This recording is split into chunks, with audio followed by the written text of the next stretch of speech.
Welcome to today's episode of The Growth Zone.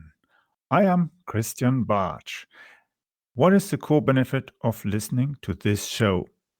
Business leaders in corporate and privately held companies gain insights into trends and strategies that provide them with a competitive advantage in the marketplace.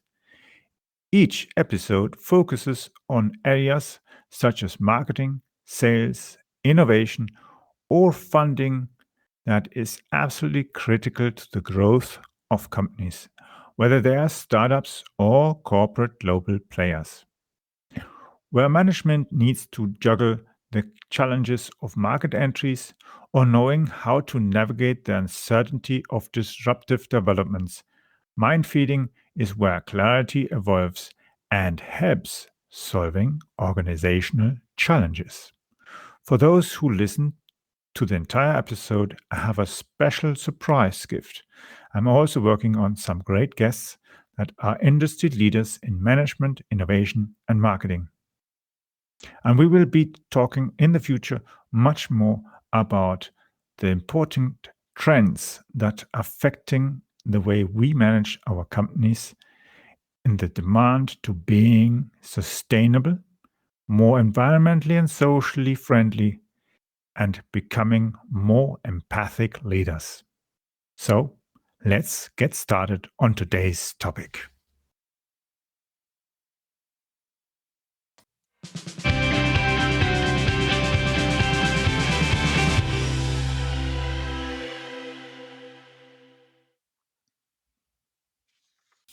In today's episode, we are going to look at cyber skimming or revenue theft, cash theft, and that. Now, usually when we talk about skimming and larcening and so on, these are typical things that happen in fraud when, for instance, people are taking money out of your cash till or out of your bank accounts. People are sending in cash notes and other kind of things, and people are just trying to misuse the checks that are coming in. Now, in today's time, we are in a cyber world. We have business conducting very digital. So our banks want us not to come and visit them in their local branches. They want us to do online business. We transmit data through VPN and other kind of channels, transaction systems and services. We even have our own shop, our own business, online store, product catalogs, etc., etc. We maybe even be negotiating through WhatsApp, through Zoom, Microsoft Teams, all different kind of platforms with our customers or distributors, sellers, resellers, and so on, suppliers. And all these different kind of things can be sabotaged. So people can make use of the knowledge that they found out by either hacking us, attacking us, spying on us, stealing our intellectual property, stealing the information about, for instance, the pricing that we're offering. They can even go and redirect payments. So let's say you're sending out invoices to your clients. They might even go and try to catch those invoices and replace them with their invoices, which I mean, they'll just simply change the bank details. And then if you've got lots of invoices going out, you won't notice it that fast. And your customers, of course, will be highlighted, new bank account and blah, blah, blah. And they'll be sending, of course, the money to their bank account. And then eventually go and say, hey, you haven't paid my invoices and that. So, yeah, of course I have. Sure. Yeah, that's the invoice you sent me. I never sent that invoice. Yeah, all that money. There are different ways of skimming and larcening and that. And now in the digital world, there are so many clever people who can do that. And that's the shocking thing, that most businesses are not well equipped to prepare and deal with that. And that's the key thing why we usually have to go more and more towards looking towards more and more digital, secure ways, and not just things like double authentication or that thing. The different ways that as well, unfortunately, create kind of extra work for us, especially as well in accounting and that, and sales and marketing. It creates as well complexity. And we have to somehow find a way to still keep our clients and suppliers happy and have good profits for us as well. But if somebody goes and attacks our systems, our infrastructure, and tries to even simply go and do bank transactions on our behalf to send the money to their accounts, that's a problem. And if you're doing a marketing campaign and let's say you're sending out vouchers to people to buy your products or whatever, or you're saying, hey, if you buy that product, you get from me a discount, or you get let's say an Amazon voucher for $10 or £10, €10, then that's going to cause, of course, a problem, because if somebody goes and collects those vouchers and then puts them into, let's say, Amazon or Alibaba or other kind of websites, then they will use them. Even if they're collecting vouchers, let's say you're sending out vouchers for Spotify, for instance, to listen to music. You can collect those vouchers and then hand them in and listen to the music, but your own business isn't getting those vouchers to generate more revenue, but actually you're generating more revenue, because the clients who are supposed to be motivated to buy more because of getting these vouchers are never getting the vouchers. But of course, they're seeing, hey, if I go and buy this product as well, I get this voucher, and then they get annoyed because you didn't send them, and then think you are just being dishonest and manipulating sales, and they won't buy from you again. And you think, why? We've done all these things, we sell vouchers, and we're now doing even less revenue. How come? That's the thing can happen, of course. There's so many crazy things that are happening in the cyber world, and people are attacking companies using that, cyber larcening, cyber skimming, and so on. And these are different things that are happening. They are even go and try to attack websites where you maybe have your, let's say, voucher codes stored. They'll steal them and find out and try with a tool to somehow go and order your products for free by stealing all your codes, or even inventing voucher codes where they then get the whole product for free, and you ship them to some PO box or whatever, or some parcel shop or anything, and you just collect them there, and then the company has got the loss. And those are the crazy things that are happening now. So we have to be aware how they might be even attacking our attempts to do marketing. And that's the key thing. We usually say, okay, I do marketing, I do PR, I do online, I write a SEO article, I might even do some marketing campaign, I have maybe some ads running, maybe I'm having some Google ads, maybe running ads on TikTok, Facebook, Twitter, whatever, it doesn't matter. There's so many places nowadays that can run ads, but the key thing is somebody goes and attacks your accounts and then lets your account do ads for them or their clients or whatever, then you are paying the bill for the other company to do ads. Or they can even just simply go and redirect your budget to burn it on some other stuff that doesn't have to do anything with your business. But the objective is that their client eventually can advertise in your niche without you being a competitor there, because your money is empty. Your budget is burned as quickly and you don't notice it, or they redirect it. So it doesn't matter. There are so many crazy ways to go and damage a business and even take quite a profit from that. So it doesn't just mean that they have to go and push money from your account into their account. They can simply use your infrastructure, use your accounts, your subscriptions, and so on, to misuse them and do other things that are not in your interest. Yeah, so it's not only just by stealing credit card details. There's so many things you can do with information from a business. That's really nasty. And that's where we have, as business owners, founders, co-founders, it doesn't matter. If you are a CFO, CEO, CISO, whatever you are in a large company, you have to be aware of these things and think, okay, what can we do? Just by simply understanding the risks, we can already start thinking, where can we improve? And maybe even turning it to our advantage. Because, so if we improve our process, we improve our systems and that, maybe there's even if we're investing money for that, there might be a way to build more trust with our clients, with the suppliers, and so on. We maybe even can reduce the insurance costs because, of course, they notice, oh, we don't have these issues that the other companies are getting, who are not bothering investing in this equipment or hiring external consultants or recruiting a person and training them. So the whole, let's say, even if it's a basic cybersecurity training, can already help quite a lot for a business. And if you take it further on and you do, like, for instance, a cybersecurity professional or cybersecurity expert, which means CCSE, yeah, this certified cybersecurity expert, that you already get quite a great certification for your stuff. And even if you already have somebody in your mind, then you need to look, of course, at what are the skills. Thing is, it's not about just hiring somebody who can plug a hard drive into a PC and that guy is going to do your cybersecurity. If he has the necessary talent, the foundations, then you can, of course, go and send him on trainings and that, but you cannot expect him to do cybersecurity without having the knowledge. Yeah. If he has the talent, train him, invest the money in training them, and you'll see that this person will be excited about the new opportunities and not just sitting on one place and just doing the same thing.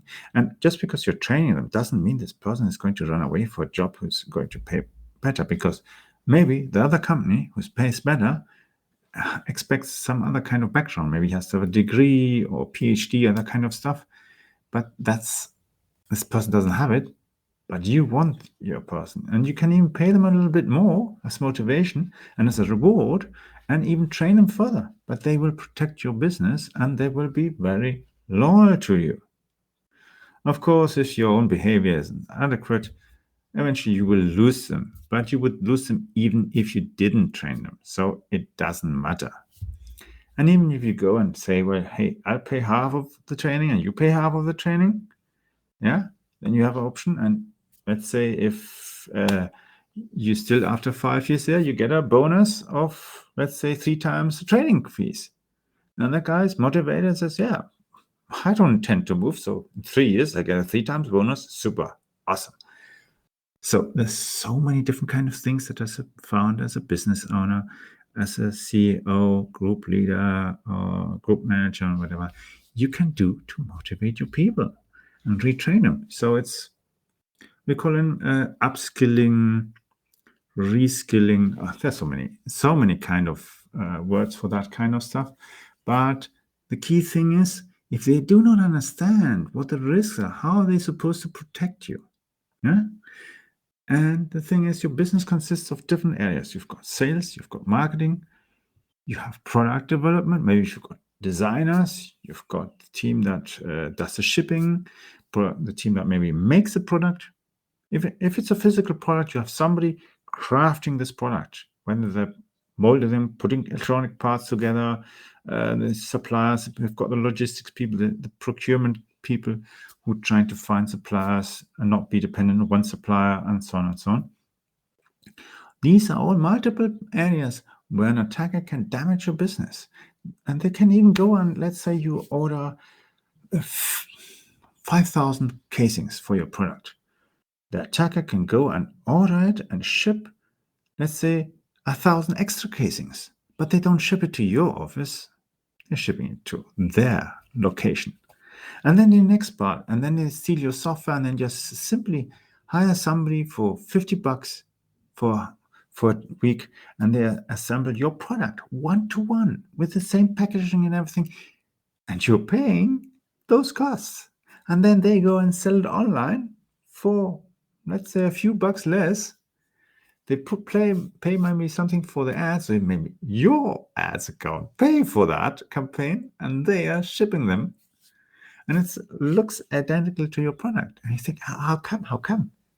Yeah, because they are letting you pay for the product, the manufacturing of the product, and for the ads and the marketing material, because they just go and steal your marketing material and put it online. They copy your websites and all kind of stuff. It's crazy what people do. And that's all different kinds of cyber skimming. It's not just money and taking money out of your accounts. It's taking all the valuables, the ideas, the patents, the source code, the recipes, all the different things, the assembling, the even if it's a layout, a blueprint, or all these different kind of things, they will find something that can turn into money. And that's the thing. We cannot imagine these things usually. We sit and say, it's our own idea. You cannot copy. You can copy the what, but not the why. Yes, that's true. But if they understand and can read into all your whys, they simply copy, and they don't care anyway about your why. They know that there's a certain kind of group of buyers who do not care about your why. They only want to have the thing. And if they get it for $10 less, for $50, $1,000 less, they don't care. They will buy it.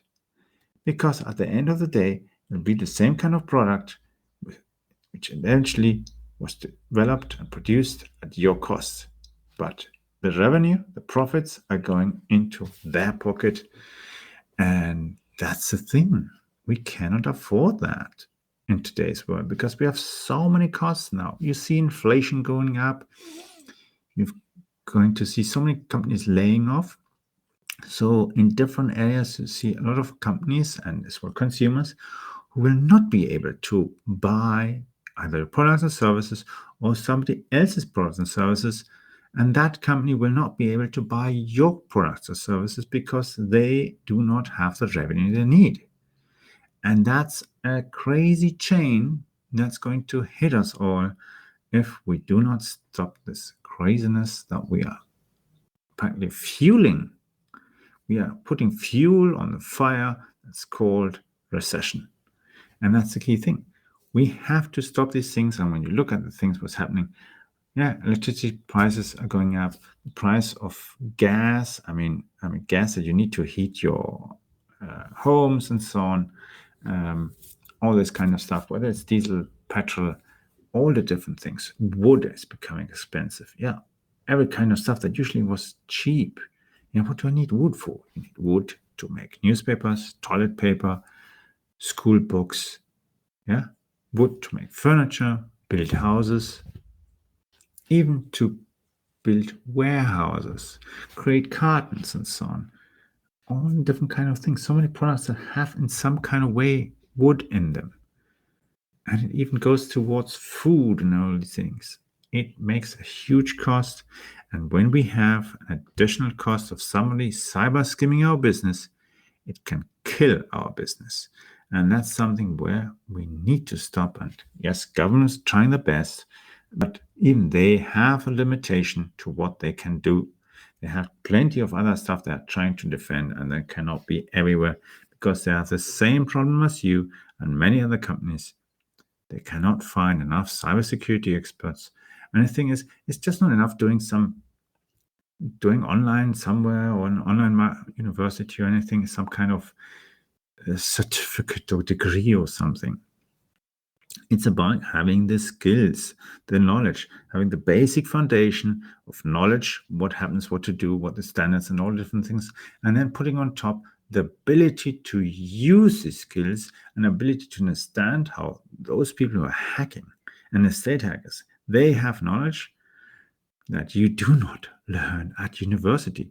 You do not learn them at most of the certification programs that are out there in the market, all these different areas. That's the key difficulty of it, because we're trying to solve a problem by using standardized services or knowledge or transitions, commodities that are based on knowledge that is just repetitive, standard, and not detailed enough. That's a huge problem for all the economies. Because certain areas, certain countries who have built their knowledge, their unique knowledge, and they're highly talented, they find the people, and they have no problem because they have enough population to go and find the best talented people, train them in these very unethical skills, and then make them attack our businesses, our economies, our livelihoods, our critical infrastructure. They don't care if they attack hospitals, schools, universities, companies, a greengrocer, or a large car manufacturer. They do not care. They go and attack everyone. And yeah, that's the key thing. We should all be willing and wanting to have a higher motivation, which making this world a better place. Whether we are trying to produce less garbage, use less fossil fuels in that, like driving an electric car. Yeah, it's quite an advantage if you go and have, like, for instance, driving a Tesla instead of driving a combustion car. Yeah. At the same time, we could think, okay, what can I do with phones? You can buy a new phone, yes, okay, but don't go and buy half a year later the next new phone. Maybe you can use it for 2, 3, 4 years at least. Of course, you can understand that technology moves and things are running and everything, but you have to be more sensible with your resources, and they're not endless. So we have to find ways to improve our lives, improve our businesses, cut costs where it makes sense, but as well not skimming ourselves as well, because otherwise we'll just damage our own business simply because we don't have the staff, we don't have the training, we don't have the infrastructure in that. In certain areas, we have to spend money to have good software, good hardware, have good marketing campaigns, good people who even create our websites and that, or people who are very talented in creating marketing slogans, marketing text. In a marketing video, it's not easy to create. You need the skills and you need the talent. And I can create videos, but I know there are people out there that can do magnificent work, which I just simply cannot, because I don't know these things. Yeah, and I'm not a graphics artist or anything. There are people out there that can do things much better than me, or than you maybe. And that's the thing.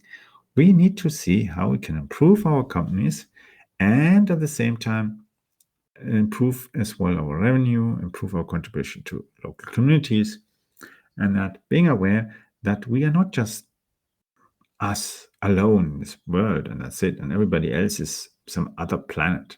We don't need to care about that. No, we are all interdependent from each other. And that's where even the hackers are not even really aware that they are even dependent on us, because maybe they have kids too and they're going to school.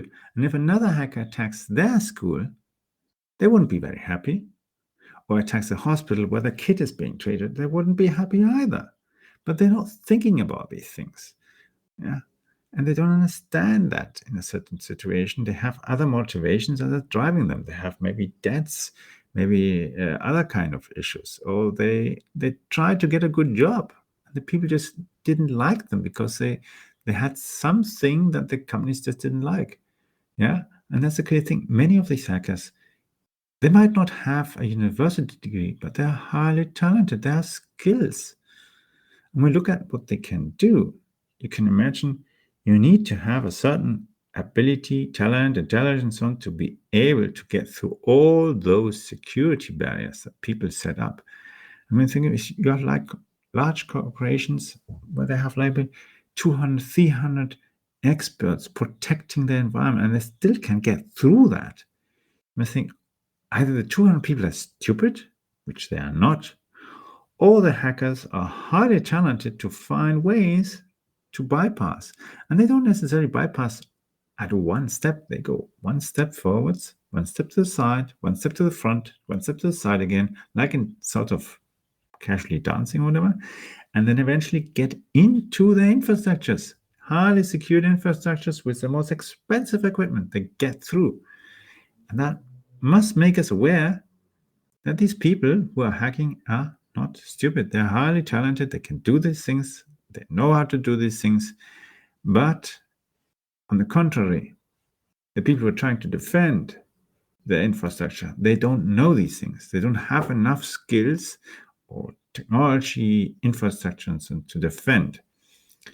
And yeah, I just recently read an article which is absolutely true, where most of the cybersecurity experts are gradually burning out. So they're actually even wanting to even quit their highly paid jobs because they cannot stand the stress anymore. Yeah, because it's constantly not knowing if on Christmas or Easter Sunday or on Diwali or whenever there's a celebration, some attacker is going to attack the company or the power stations or other kind of stuff. There is no holiday, there's no day or no night. It's 24/7. And even if it could be, it would be even 30 hours a day, which is, of course, not possible because the day only has 24 hours. So we need to be aware. We have to do different things. We start with the basics and gradually increase the security of our organizations. We need to protect as well absolutely our marketing activities, our sales, our cash, our IT infrastructure, all different areas. And that's so important because otherwise cyber skimming in all different variations is going to empty our accounts and attack our businesses in all sorts of ways, or attack our customers, our suppliers, our strategic partners, and so on. And that is eventually going to hurt us. So in the next few episodes, I will be talking about areas that affect as well how neural networks and cybersecurity and marketing and sales all come together, and where we maybe can use neural networks for our future advantage. Of course, it's a complicated topic, but I try to simplify things, and then gradually, as you understand these topics more and more, I go deeper in it. And I'll have as well maybe a few guests in soon. Some people who are very specialized in AI, artificial intelligence, and that cybersecurity as well, and we'll be doing some conversations on that and highlight them more. And even if you know people who might be good for these topics, I'll be happy if you send me any kind of suggestion. You can contact me as well on Twitter. And yeah, we'll see what goes from there. Enjoy your day and use that to improve the way your life is, but as well of everybody's lives. Make this world a better place.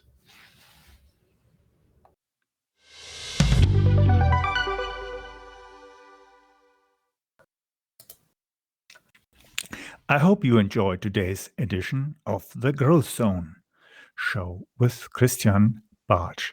Thank you for listening. Please leave a review or rating here on iTunes or on podchaser.com.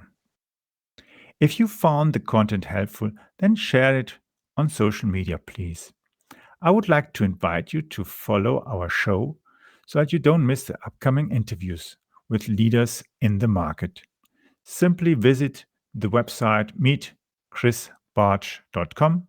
I will be adding the link into the description of this episode so that you just need to click on that link. On my website, you will also find the links to free templates. If you're looking for the books I have published on marketing, innovative technology, and sustainable business strategies, just simply click on publication to find my book list. The world is constantly changing in response to trends and events. As a business leader, you need to bypass the sandbanks that can hurt your performance. For those of you who are signing up to follow the show, I have reserved a few copies of my ultimate guide on content marketing and an ESG compliant cheat sheet. This is the strategy that got me top corporate clients like McDonald's, Linde, Hewlett Packard, Deutsche Bank, Volvo, and many others. That strategy has been working for over 10 years and also got me contacts with police, transport authorities, military, and several universities, and even leading research institutes. For sure, it also worked wonders as it got me many small, medium-sized enterprises and international clients around the world. The link to sign up to our free broadcasting service and the guide is at meetchrisbartsch.com. barge.com. That will give you access to the most recent versions of my ultimate guide on content marketing. You can follow me on Twitter by using the Twitter handle capbarge. It's spelled CAPBARTSCH. Yes, that is CAP barge, or spelled Charlie Alpha Papa Bravo Alpha Romeo Tango Sierra Charlie Hotel.